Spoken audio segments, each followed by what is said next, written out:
Teacher دوسرے teacher کی جگہ کلاس لینے چلا گیا۔ تھکن کے باوجود کامیابی کے موضوع پر طلبہ کو لیکچر دیا اور پھر ہر ایک سے سوال کیا۔ ہاں جی، آپ نے کیا بننا ہے؟ آپ کیا بنو گے؟ ہاں جی، آپ کا کیا ارادہ ہے؟ کیا منزل ہے؟ سب طلبہ کے ملتے جلتے جواب: ڈاکٹر، انجینئر، پولیس، فوجی، بزنس مین، اسی طرح۔ لیکن ایسے لیکچر کے بعد یہ میرے روٹین کا سوال تھا اور بچوں کے روٹین کے جواب، جن کو سننا کانوں کو بھلا اور دل کو خوشگوار لگتا تھا۔ لیکن ایک جواب آج بھی دوبارہ سننے کو نہ ملا۔ کان تو اس کو سننے کے متلاشی تھے ہی، مگر روح بھی بے چین تھی۔ اینک لگائے بیٹھا خاموش گمسم بچہ، جس کو میں نے بلند آواز سے پکار کر اس کی سوچوں کا تسلسل توڑا۔ ہیلو میرے شہزادے، آپ نے کیا بننا ہے؟ آپ بھی بتا دو۔ کیا آپ سر تبسم سے ناراض ہیں؟ بچہ آہستہ سے کھڑا ہوا اور کہا، سر میں نور الدین زنگی بنوں گا۔ میری حیرت کی انتہا نہ رہی اور کلاس کے دیگر بچے ہنسنے لگے۔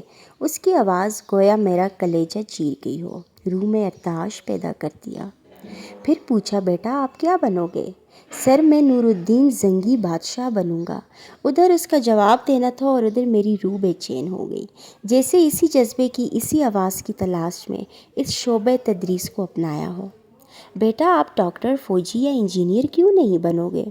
سر امی نے بتایا ہے کہ اگر میں نور الدین زنگی بنوں گا تو مجھے نبی پاک صلی اللہ علیہ وآلہ وسلم کا دیدار ہوگا۔ جو لوگ ڈنمارک میں ہمارے پیارے نبی صلی اللہ علیہ وآلہ وسلم کی شان میں گستاخی کر رہے ہیں، ان کو میں زندہ نہیں چھوڑوں گا۔ اس کے ساتھ ساتھ اس بچے کی آواز بلند اور لہجے میں تلخی آ گئی۔ اس کی باتیں سن کر میرا جسم پسینہ میں شرابور ہو گیا۔ ادھر کلاس کے اختتام کی گھنٹی بجی اور میں روتا ہوا باہر آیا۔ مجھے اس بات کا احساس ہے کہ آج ماؤں نے نور الدین زنگی پیدا کرنے چھوڑ دیے ہیں اور اساتذہ نے نور الدین زنگی بنانا چھوڑ دیے ہیں۔ میں اس دن سے آج تا دم تحریر اپنے طلبہ میں پھر سے وہ نور الدین زنگی تلاش کر رہا ہوں۔ کیا آپ جانتے ہیں وہ کون ہے؟ اس ماں نے اپنے بیٹے کو کس نور الدین زنگی کا تعارف کروایا ہوگا؟ سنیے۔ ایک رات سلطان نور الدین زنگی رحمۃ اللہ علیہ عشاء کی نماز پڑھ کر سوئے کہ اچانک اٹھ بیٹھے اور نم آنکھوں سے فرمایا، میرے ہوتے ہوئے میرے آقا دو عالم پر کو کون ستا رہا ہے؟ آپ اس خواب کے بارے میں سوچ رہے تھے جو مسلسل 3 دن سے انہیں آ رہا تھا اور آج پھر چند لمحوں پہلے انہیں آیا، جس میں سرکار دو عالم نے 2 افراد کی طرف سے اشارہ کر کے فرمایا کہ یہ مجھے ستا رہے ہیں۔ اب سلطان کو قرار کہاں تھا؟ انہوں نے چند ساتھی اور سپاہی لے کر دمشق سے مدینہ جانے کا ارادہ فرمایا۔ اس وقت دمشق سے مدینہ کا راستہ 20 سے 25 دن کا تھا، مگر آپ نے بغیر آرام کیے یہ راستہ 17 دن میں طے کیا۔ مدینہ پہنچ کر آپ نے مدینہ آنے اور جانے کے تمام راستے بند کروائے اور تمام خاص و عام کو اپنے ساتھ کھانے پر بلایا۔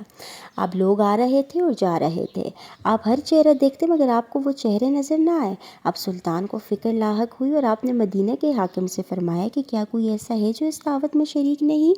جواب ملا کہ مدینہ میں رہنے والوں میں سے تو کوئی نہیں، مگر 2 مغربی زائر ہیں جو روضہ رسول کے قریب ایک مکان میں رہتے ہیں، تمام دن عبادت کرتے ہیں اور شام کو جنت البقیع میں لوگوں کو پانی پلاتے ہیں، جو عرصہ دراز سے مدینہ میں مقیم ہیں۔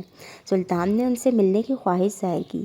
دونوں زائر بظاہر بہت عبادت گزار لگتے تھے۔ ان کے گھر میں تھا ہی کیا، ایک چٹائی اور 2-4 ضرورت کی اشیاء کہ یکدم سلطان کو چٹائی کے نیچے کا فرش لرزتا محسوس ہوا۔ آپ نے چٹائی ہٹا کے دیکھا تو وہاں ایک سرنگ تھی۔ آپ نے اپنے سپاہی کو سرنگ میں اترنے کا حکم دیا۔ وہ سرنگ میں داخل ہوئے اور واپس آ کر بتایا کہ یہ سرنگ نبی پاک صلی اللہ علیہ وسلم کی قبر مبارک کی طرف جاتی ہے۔